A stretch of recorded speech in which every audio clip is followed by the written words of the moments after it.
Everyone, Mallika Nath চেনেলটিৰ আন এটা ভিডিঅ'লৈ আপোনালোকক সকলোকে স্বাগতম জনাইছোঁ। আজি মোৰ দিনটো কেনেদৰেনো পাৰ কৰোঁ তাকে আপোনালোকক দেখাম বুলি ভাবিছোঁ আৰু লগতে আমাৰ ঘৰতে থকা এটা বিশেষ বস্তু আপোনালোকক দেখাম। গতিকে ভিডিঅ'টো শেষলৈকে চাব বুলি আশা থাকিল।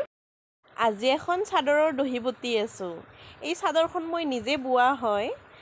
আগতে অকণমান দহি বটিছোঁ, কিন্তু সময় নোহোৱাৰ বাবে অকণমান বাকী আছে। সেয়েহে আজি সেইখিনি সম্পূৰ্ণ কৰিম বুলি ভাবিছোঁ আৰু আপোনালোকৰ লগতো শ্বেয়াৰ কৰিম বুলি ভাবিছোঁ দুই এটা ক্লিপ। আজি সম্পূৰ্ণ দহি বটাৰ ভিডিঅ' নহয়, এনেই সৰু ক্লিপ এটা আপোনালোকৰ লগত শ্বেয়াৰ কৰিছোঁ। হয়তো কেনেকৈ দহি বটিছোঁ বুজি নাপাবও পাৰে।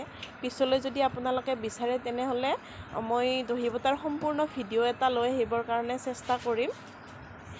দীঘলীয়াকৈ মোৰ দহি ৰখা নহ'ল, সেয়েহে ছাইডটো মুৰি লৈ পেলাই সেনেকুৱাকৈ দহি বটি আছোঁ। চাদৰখন কেনেকুৱা হৈছে জনাবলৈ নাপাহৰিব দেই। আৰু দহি বটাৰ যদি ভিডিঅ' লাগে তেনেহ'লে কমেণ্ট কৰি নিশ্চয় জনাব, তেতিয়া মই আপোনালোকৰ বাবে দহি বটাৰ ভিডিঅ' এটা লৈ আহিম। আজি এই টপটো মোৰ 3 বছৰীয়া ছোৱালীজনীৰ কাৰণে চিলাই কৰিলোঁ। কেনেকুৱা লাগিছে জনাবচোন, কালাৰটো কেনেকুৱা লাগিছে। এনেই তাইৰ কাৰণে ঠিকেই হৈছে টপটো, ফাৰ্ষ্ট টাইম চিলাইছোঁ এনেকুৱা টপ। কিন্তু আজিৰ দিনটোত কিনো কৰোঁ বুলি ভাবি তাকে টপটোকে চিলালোঁ তাইৰ বাবে। এইটোৱে হৈছে সেই আমাৰ ঘৰত থকা বিশেষ মেচিনটো, যিটো মেচিন আপোনালোকক দেখাবলৈ লৈ আহিছোঁ। এইটো হৈছে তামোলৰ ঢকুৱাৰ কাঁহী বাতি প্লেট এইবিলাক বনোৱা মেচিন। এইবিলাক বনাই থৈ দিয়া হৈছে, যিবোৰ ডেলিভাৰী দিব পৰা হৈ আছে। আৰু যাৰ পৰা এই মেচিনটো অনা গৈছিলে তেখেতসকলে এই প্ৰডাক্টবিলাক লৈ যায়, তাৰে দাম দি পেলাই লৈ যায়। তেখেতসকলে বেলেগত বিক্ৰী কৰিবও পৰা যায়, কিন্তু যিহেতু তেখেতসকলে লৈ যায় সেইবাবে বেলেগ গ্ৰাহক প্ৰায় বিচৰা নহয়।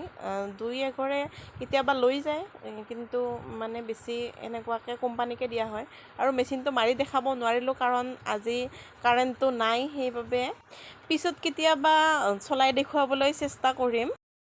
এতিয়া আবেলি হৈছে, এতিয়া মই কেইডালমান এল'ভেৰাৰ পুলি ৰুই আছোঁ। এটা মাছৰ কাৰ্টুনতে মাটি দি পেলাই সেনেকৈ ৰুই আছোঁ, কাৰণ বেলেগ এনেকুৱা ঠাই নাই ৰুবৰ বাবে।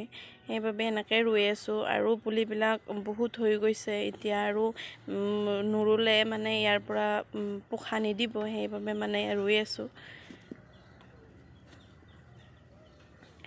আৰু আগতে ৰোৱা পুলি কিছুমানো আছে, তাৰ পৰাই উঠাই পেলাই ইয়াতে লগোৱা হৈছে।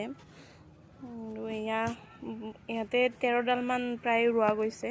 এতিয়া যেতিয়া ভালকৈ হ'ব পুলিবিলাক আৰু ভাল হ'ব, তেতিয়া বেলেগ এঠাইত আৰু এডাল এডালকৈ পুতি দিব লাগিব। তেতিয়া আৰু ভালকৈ সৰু সৰু আৰু গজালি ওলাব পাৰিব। মই ৰোৱা পুলি আৰু আছে, আগতে ৰুইছিলোঁ এইবিলাক। ইয়াৰে কিছুমান পুলি হোৱা সেইবোৰে এতিয়া তাত লগা গ'ল। আজি মুনুই গান গাই আছে, আহকচোন আপোনালোককো দেখুৱাওঁ কিনো গান গাই আছে তাই। শুদ্ধকৈ গানটো গাবও নোৱাৰে, আৰু তাই ধুনীয়াকৈ কিন্তু গানটো গাবলৈ চেষ্টা কৰি আছে।